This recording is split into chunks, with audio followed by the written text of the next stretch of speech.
we're back, Stripe Show podcast on a Wednesday. Wow.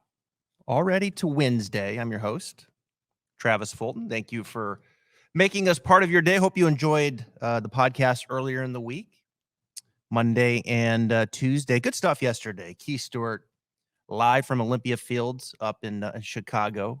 Keith doing a great job. He's picked 9 winners, folks. 9. Right here on the Stripe Show podcast at Read the Line. If you're into sprinkling a few bets, nothing crazy, just having some fun, a little skin in the game. I enjoy doing that. I've had a few winners this year. It's a good listen on Tuesday, every Tuesday. He'll be live from Atlanta next week as we break down the Tour Championship. We'll go from 50 to 30, of course, after this week. I'm excited about this week. It's going to feel, it's going to feel a little more like a playoff, I think, atmosphere up in Chicago. This is a big boy golf course. They were there back in 2020 when John Rahm won. And the, 4 under. Yeah, they finished 4 under as he tied Dustin Johnson at the time. So this is a course that I feel like you're going to need some length. You're certainly going to need to keep it in the fairway. And your iron game needs to be sharp, but you're going to have a short game too. You're going to miss some greens here. You're going to need to be able to get the ball up and down to save some pars. You're going to need your putter. You're going to need it all. This is a championship course. It's going to feel like a major. So I'm excited about that. One of the guys that's in the field is Lucas Glover. And joining me here on the podcast momentarily is his coach, Jason Baile. And this is going to be fun, folks, because this has been a terrific turnaround for Lucas Glover. And in his press conferences, I've been hearing him refer to Jason, the work that they've done, in particularly with the putter, which we're going to talk a lot about, but also his ball striking, because Lucas Glover has always been a flusher, particularly with his irons. I want to talk about, with Jason, the shorter nature of his backswing. A lot of you out there are thinking about maybe shortening up a little bit. I think there's some things you need to know there if you are going to shorten up. So I want to talk about that. I want to talk about shaft lean. Lucas Glover has shaft lean in spades. How do you train shaft lean if you need it? How much do you need? And then we'll talk about his driver. Lucas, I think, kind of an underrated driver of the golf ball as well. I was looking at his stats. Strokes gained off the tee, he's 46. Strokes gained approach, he's 14th. Now, strokes gained putting, he's still down towards the bottom because he only made this change, as I understand, like a couple months ago with his putter. And since he's made this change to the long putter, it's just been an incredible turnaround. We're talking about a guy that hardly ever finished in the positive strokes gained putting. And all of a sudden he goes positive 5.4 at Rocket Mortgage, finishes 4th, positive 3.6 at the John Deere, finishes 6th. Pretty much right at field, pretty much, he lost 0.7, it looks like, at Barbasol, finished 5th. Positive 4.9 at the Wyndham, champion. Positive 3.1, FedEx St. Jude, champion. Incredible. We'll talk about that. It's going to be interesting how all that came about. So thank you for being here. Jason will join us in a minute. Today's podcast brought to you by one of my new partners and sponsor, Hack Motion. Love this thing. And I've got some great content coming out with this device that you put on your wrist. This clips onto your glove. And it's all about wrist angles. You guys know I talk about wrist angles all the time. And I'm going to give you some really cool wrist data and feedback that they've collected with amateur players. And what you need to know with wrist angles. Look how flexible these guys are. They can go up and down. They can go side to side. They can rotate. This thing measures it all. And I'm gonna put some data to it. Hack Motion, great tool. You can go to their website, check it out, hackmotion.com. And look forward to some really cool content that I'm going to be sharing about the wrist angles, the significance of the wrist angles, and how to help you control the club face better. And I think even achieve some shaft lean, because wrist angles have a little something to do with that. So thank you to Hack Motion. We look forward to putting that content out here as we roll into the fall. Some great golfing months ahead. Before we get to Jason, I put out this tweet here with this picture, and I got a lot of feedback. Speaking of wrists, speaking of your hands, and I asked the question, which way do you grip it with your right hand? Now, for those of you that are listening, I put up a picture here. I've got my right hand on the left, the middle 3 fingers of my right hand in the full swing grip. I have it where the grip is in the base of the fingers. Now, not in the palm, but right at the very bottom, the base of the fingers where they get into your hand. And you can see how I'm really almost kind of like gutting it with the trail hand. And it's running pretty much at a right angle, if you will, to my index finger. And then from there, when I grip it with that right hand like that, the tendency that I see is I see the right hand get very strong. And I see the left thumb not able to line up with the lifeline of the right hand. Now, the picture on the right, you can see I angle those middle 3 fingers down. And as I angle them down, now that grip is running more across my fingers, not across the base at a right angle to the index finger. Now it's running at an angle. And then when I grip it that way, then my left thumb tends to align more with the lifeline of my right hand. And so for me, the one that I prefer is the one on the right. And for a lot of men, I see a lot of the ones on the left. Now, can you still play good golf with the right hand like the one on the left? Of course you can. But when you grip it like that on the left, your right hand tends to get very strong. Your right hand gets under your left thumb. And I see a lot of kind of club face override with that right hand, and the face gets shut, get de-lofted. You can hit a lot of push and a lot of hooks. And I had someone in, and today on my platforms, as far as the online gains that we do every Wednesday, where I take you through more of a thorough lesson, this was a discussion point. And then where I went from there to help him load up better and get the club to exit left. And it really helped him get rid of the push and the low hooks, and particularly with the driver.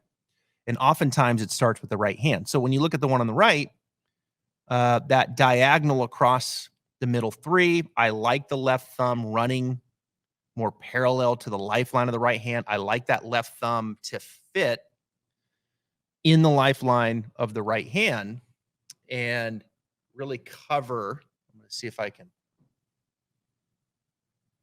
Yeah, there we go. Look at my left thumb in the lifeline right there.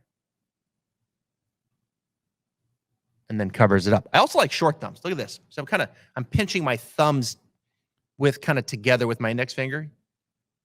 I like those short, compact thumbs. Okay, just a little something there on the trail hand to think about before we bring in the man, Jason Bell, the coach to the hottest player on the planet, Lucas Glover. Jason Bell joins us now. And joining me now from Jupiter Hills Club, top 100 teacher, the director of instruction there. Look at that logo in the back, Jupiter Hills Performance. Up early before we get started. Jason Bell, thank you for joining me here on a Wednesday. Absolutely, Travis. Happy to be here. So what's your day look like today? You got a few lessons, maybe a little phone call with Lucas, some of the other people you work with. What's your day look like? Well, we're going to do this really cool podcast with you. I think that's most important on my list today. Right. Share some stuff with your viewers, and I got some staff stuff I'm going to work on, and I've got a couple of players coming in this afternoon. Awesome. Well, first off, congratulations. This has been cool following Lucas Glover and seeing, I don't know how else to put it, this transformation. Really since June, I think when it all started, as I understand, in Memorial, when he switched to the long putter. And that's really the discussion point, although we're going to get into some of the full swing stuff, some things that you guys work on, share some stuff with our audience. But I got to start with this putter, and I'm going to put a picture up here. I texted it to you last night. Yeah. And I know Lucas has tried a lot of different things, and one of them was bracing it into the left arm, as you can see up top. I know he was kind of more of a conventional. I think he tried left hand low. I mean, there was all kinds of things that he was doing, but all of a sudden he shows up with this long putter, and he's got it maybe just barely touching his shirt, and he looks like Bernhard Longer, and he looks like Scotty McCarron, and he looks like these guys with the long putter, nothing out of the ordinary. And all of a sudden the ball starts going in the hole. Take us through the change, Jason. Where did it all start? How did it start? And how did we get to where we are right now with, let's face it, one of the best putters on the PGA Tour right now in the last month? Absolutely. Well, I think it starts with Lucas himself, just the type of guy he is, the type of competitor he is. He's been open and honest. I think he's done that on TV since all this has kind of happened. He has struggled. He's gone through his highs and lows with things like this, and he has tried some different things. And at this point, he was going to try something different. He toyed around with the possibility of going left-handed. Then toyed around with the possibility. Fax had suggested, hey, maybe the long putter. Should we try that? And nobody pushed him in that direction. That's always been kind of his thing. And one day he shows up kind of a week before Memorial, and he's got this putter in the bag. And I said, hey, pro, what you got there? And he said, man, I kind of like this thing. And I said, well, tell me what you're doing. He said, well, I watched a YouTube video, and I found out I need to have my left arm kind of down the line. And just been kind of messing with it here. And he looked pretty good with it on the putting green. We were just kind of horsing around a little bit. He was just telling me what he was doing. I took it inside, and we have a kind of an eye lining device. And I put him on that just to kind of see where his eyes were and how he saw the target. And we adjusted that just a little bit. And then we took his putter head, a little trick I had learned from Mike Shannon back in the day, my days at Sea Island. And we just measured everything, his stance width, his ball position, how far away he was from the ball. We put it in his phone, and away we went to Memorial. And so we messed around with it at Memorial. Speed was really good at Memorial with it. And that's kind of the beginning of his work with Jason Kuhn, which has been incredible. So Jason's worked with him on overcoming some of the things, and I'll never forget the story when I was telling you earlier. He dropped me off at the hotel and said, I got a call with Jason. I'll pick you up, after the Zoom call. It was like his second call, I think, with him, and he came back and picked me up, and he was ecstatic about his call with Jason, was telling me all about it. And I thought it was just incredible to have somebody that struggled that way to actually be excited about trying something new. I think Jason's influence with this, and the fact that now his hands are separated, I think is a big deal. I think that was an undercurrent to this, is separating the hands for him. So I think those two types of things, and then just letting Lucas be the athlete that he is, just learning to, actually teach himself something, and like kind of dive into something brand new. When you've been playing golf for as long as Lucas has at the level he's been playing, sometimes it's fun to do a little something different. Okay, so wait, let's back that up for a minute. So Brad Faxon kind of maybe suggested, let's go to the long putter. And so, or just, and then Lucas kind of came around, all of a sudden shows up with a long putter, watches a YouTube video of where to put the left arm, and off we go. Off we go. I think a big key that who says YouTube can't help? Who says YouTube videos can't help him? Exactly. The cool thing was, and he did this on his own. I complimented him on it, but I certainly didn't tell him to do it. But he had kind of created this situation where if you watch him, once he gets it set, he kind of swings his right arm onto the putter, and then away we go. And it gives him that rhythm. Brad's big on constant motion. So he gets through this situation where he's just got constant motion going through there. And I think that's been a key. I mean, there's lots of little pieces to why he's performing better, and the team kind of the people that he trusts around him. I think we've all, put our little nugget in there, but all credit once again goes to the man in the arena. This dude's badass.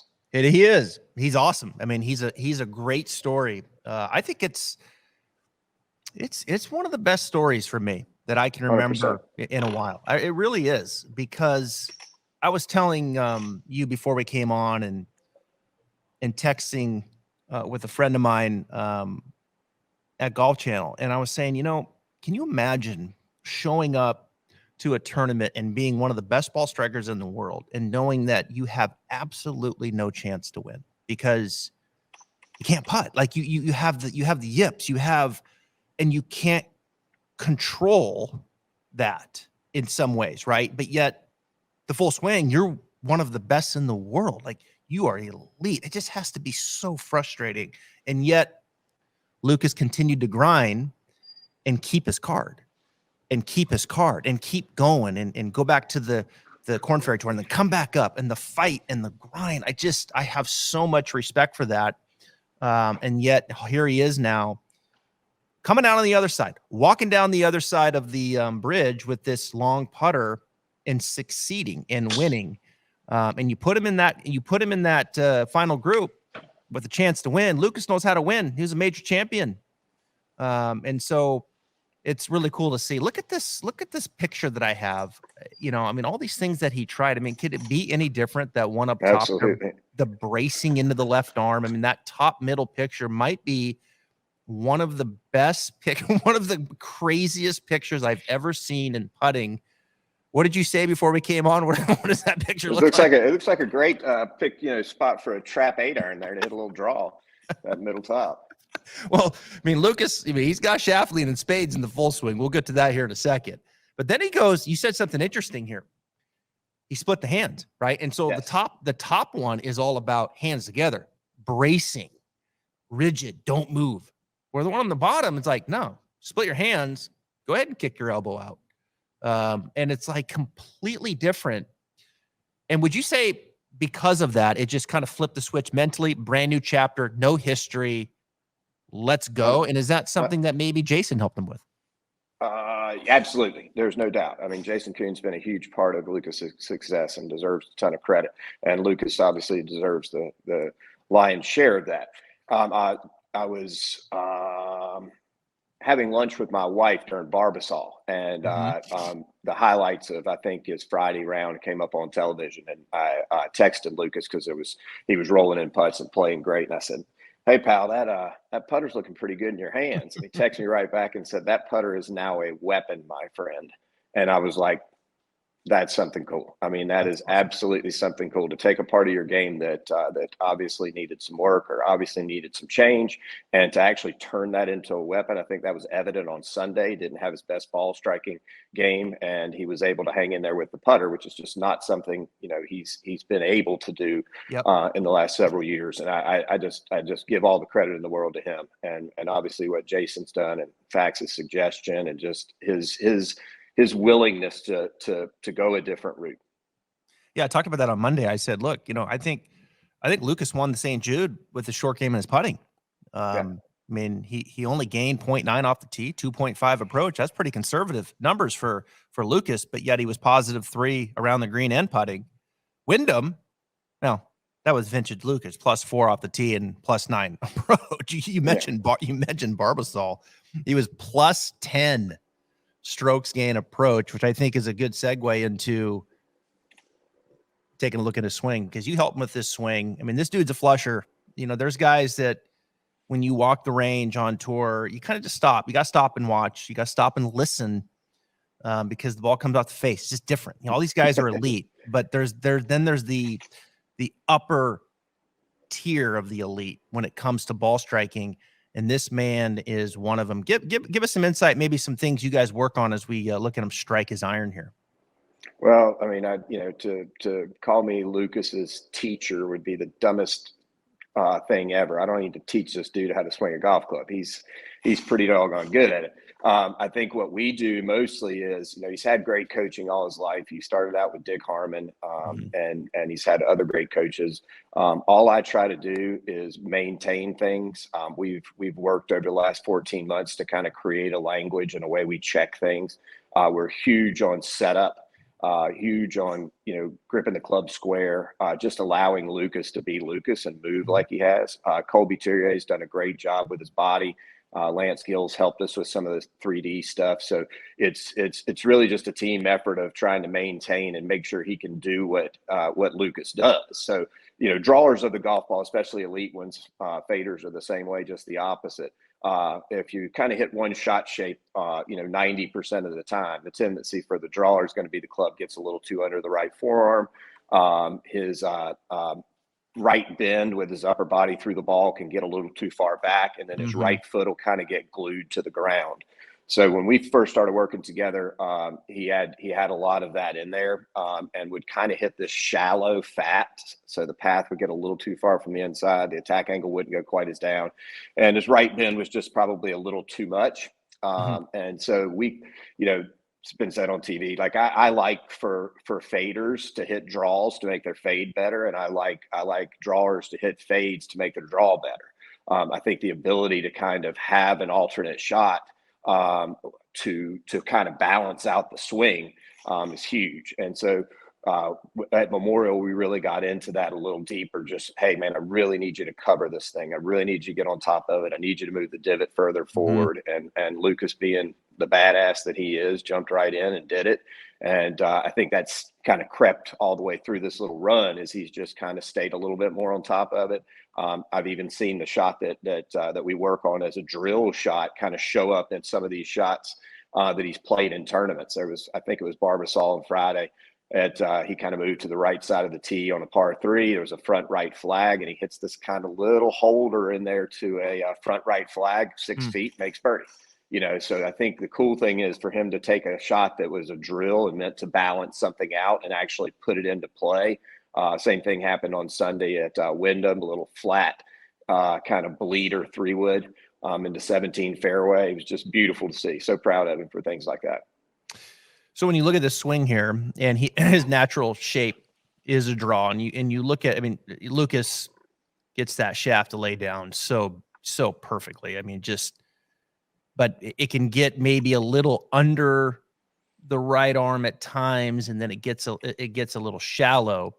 And a lot of that's contributed, and we hear this a lot with better players, that gets contributed to some of this side bend where maybe the pelvis kind of outraces the spine a little lateral on the downswing. And what's his feeling of covering it better? And would you agree that basically covering it, when you hear that, it's really like less side bend, right? You just want to be more on top of it and turning. So what is his feel for that? That's a great picture right there. We call it spitting in your divot. So right there, he could spit in the middle of his divot. And that's wow. taking out the right bend and adding more forward bend. Is basically all it is. And so he does a great job. We work really early on making sure his pelvis tilted properly through impact. But you can see right here, the right knee's moving closer to the left knee. The buttons on his shirt are more forward of the golf ball, and he's got a chance to spit in the middle of his divot as he goes through. And I'm not all that smart, so I have to come up with little things like that. But his ability to take information in a simple way, and then which is great about working with a player like Lucas, who's been a high level ball striker his entire career, and we can share ideas. I think that's the biggest thing we've worked on over the last 14 months is just the ability to share ideas on what I see and how he might feel it. And because there's very little that's going to go wrong, and outside of just, hey man, I've been on the road for 6 weeks and my setup suffered a little bit, or my alignment suffered, or my ball position suffered. Those are the little viruses that we call, that kind of download themselves into your golf swing while players are on the road. So we're constantly talking about stance width, ball position, alignments, things like that, just to make sure that those viruses don't get downloaded, because players tend to go to the symptom, not the disease, when they're thinking about their own swing. Usually the disease is something very small in the beginning, and because they're such elite athletes, that if the ball comes out of a different window or curves too much, curves too little, then they think it's a swing thing when it actually started, prior to movement. So when you can, when you can spit in your divot, right there, you can see his head's more on top of the ball versus if he was backing up, early side bend. And it's the early side bend to the right in transition where these guys get under it, the shaft gets under the forearm, and he would be spitting to the right of the ball. if that was absolutely. And the right foot wouldn't be as banked there. The right foot would sit a little flatter. And that's obviously when that's just going to shallow the club a little bit more. And that little shallow fat where they kind of touch the ground a little early is going to come in. And obviously it'll happen a lot with fairway woods. When he's hitting his 5-wood great, I know he's swinging great. You know, it's funny you say that because there's two things there. The banking of the right foot. I don't know if you saw my analysis of him after he won at the Wyndham, and I talked about the banking of his foot. We're going to get to that in a minute. But yeah, the fairway wood, being able to pinch that fairway wood is critical. And for those players that are listening right now that might be a little under it, might have a little too much of the push hook mechanism going. And it's easy to think, I got to move the ball back. I'm just going to move the ball back. Okay, well, that's, it's a little bit of a Band-Aid. Yeah. You need to keep the ball up, and you probably need to change the pattern a little bit so you can spit in the divot. And if you can spit in the ball, and if you can do that, then that 5-wood becomes a reality. Let's go to this banking of the foot, because I absolutely love that term. And the banking of the foot is that foot kind of rolling down on the instep where you start to see some of that right heel. And I don't know, man, I look at Lucas. There's not many guys that turn the corner better than Lucas Glover and getting that 100%. club and get that club to exit left. 100%. Yeah, that we very rarely use TrackMan. I kind of know now kind of when he starts to creep a little bit more to the right than he would want to. He's not a huge numbers guy, and we really don't need him. But if the swing direction starts to get a little too far right, we know we're kind of in a somewhat of a danger zone. And when he can turn the corner like he's been doing the last several weeks, man, it is magic. Look at that picture right there, folks. If you can get there, woo, foot rolling down on the instep, that left hip, back of the left hip showing up to the camera, his hands exiting, starting to turn the corner to the left. Look at the club head kind of still out in front of him with the face about 45 to the target line. And that's like just that's magic sauce right there. That's flusher material right there. And if you have that and you're spitting on the ball, yeah, you're gonna flush it. Shaft lean is something that a lot of these guys, they have it.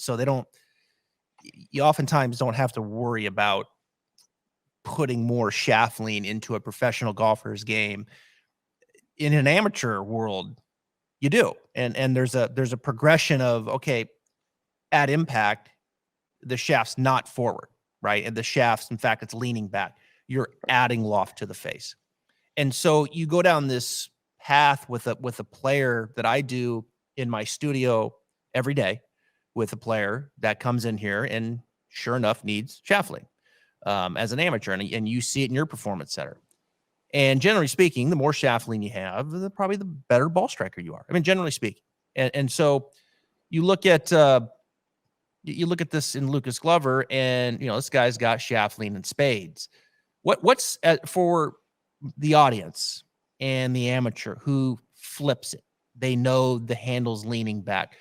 Give them some things to think about here before they start going after shaft lean, like some things that might need to be in place. Understood.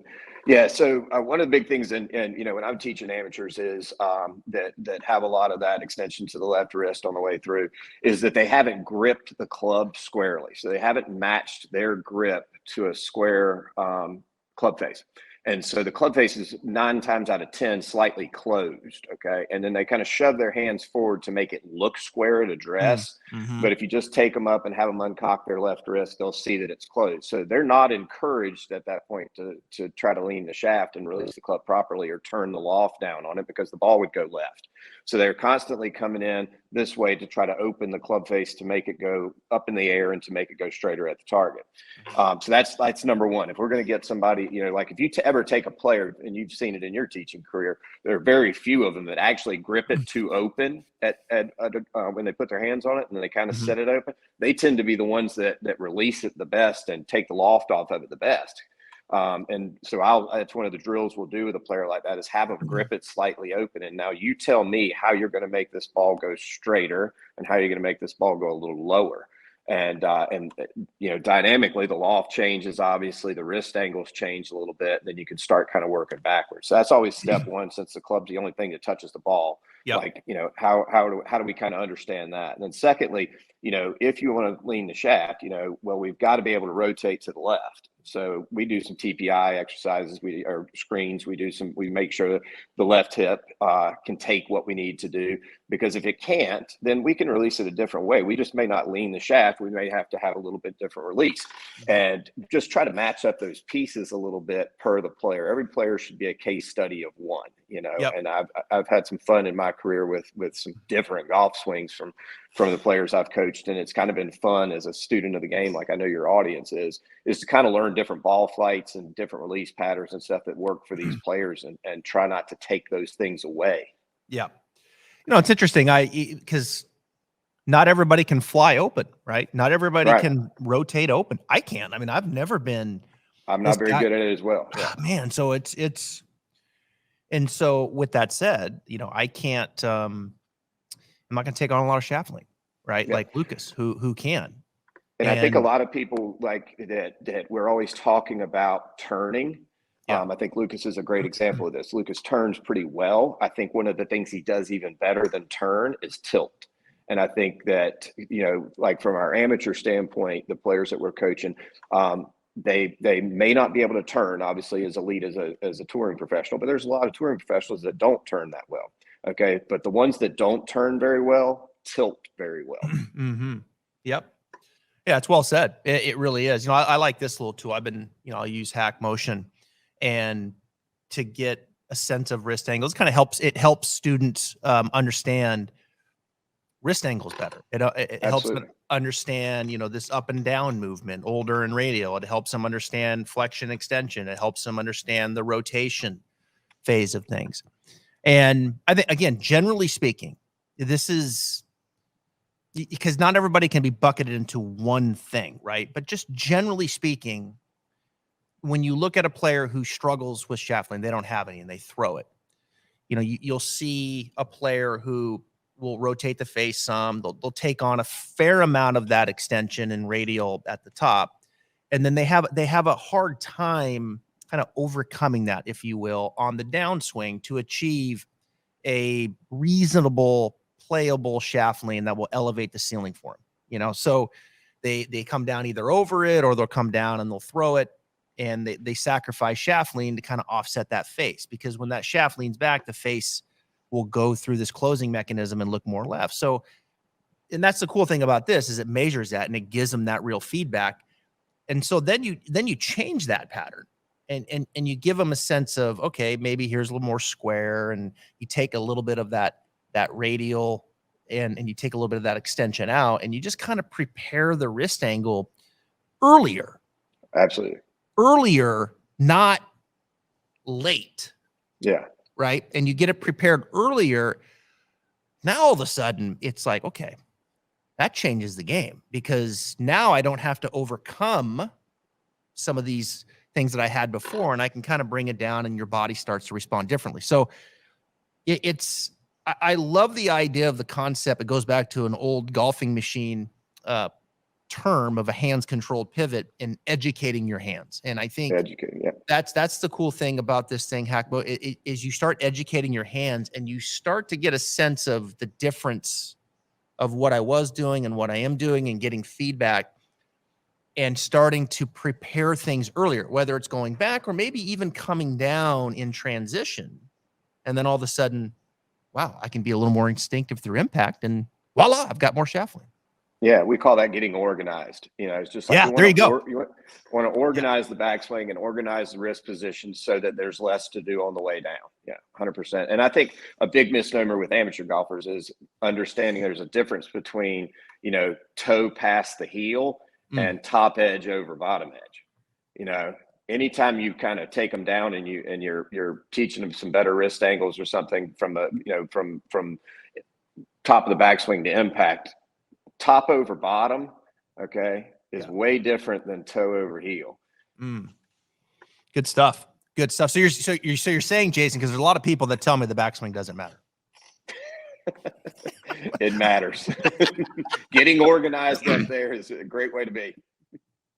I can't tell you how many messages I get on social media, in a DM, email, whatever, that Travis, the only thing that matters is impact. That's it. That's the only thing that matters. It's like, you know what? I've never thought of that before. You know, in my 22 years of teaching, I've never thought of that before. So we're just going to get people in these impact fixes and not take it back and just pow, the ball goes. works really good on punch shots. Doesn't work otherwise. All right. Final question here. Let's get to the driver. A guy that has shaft lean like Lucas. Okay. There are guys that when you have this amount of lean that it can become problematic with the driver, right? It can become problematic 100%. around the greens that we've seen players have to overcome shaft lean.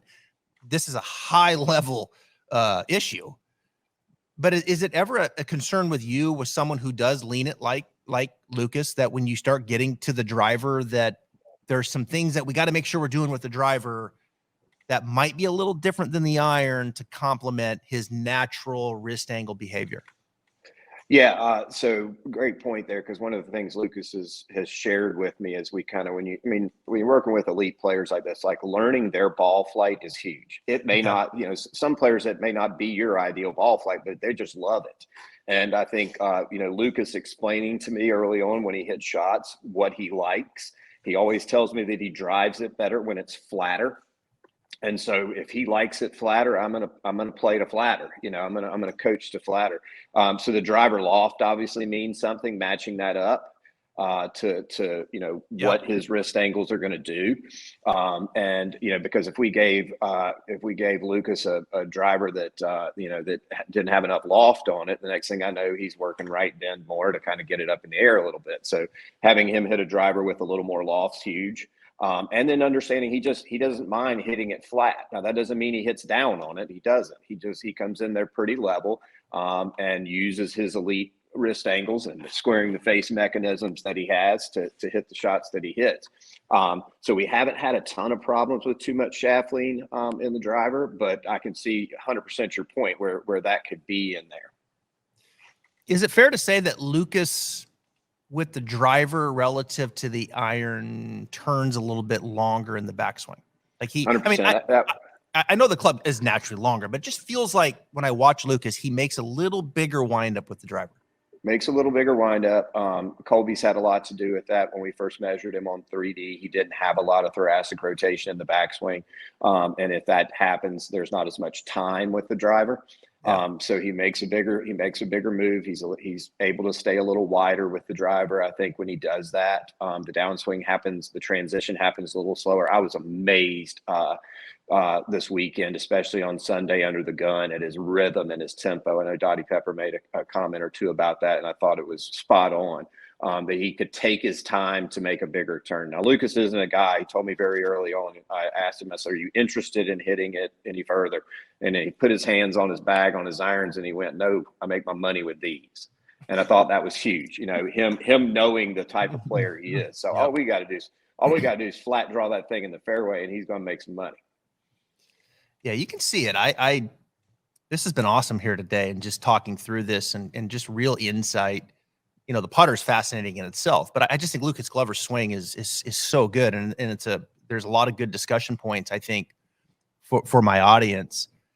You said the word time. That's a word that I use a lot. Is you've got to give the driver time. Would you say in the backswing, in this longer version of it relative to the iron, that would deliberate be an appropriate word? Be deliberate in the windup to give it time.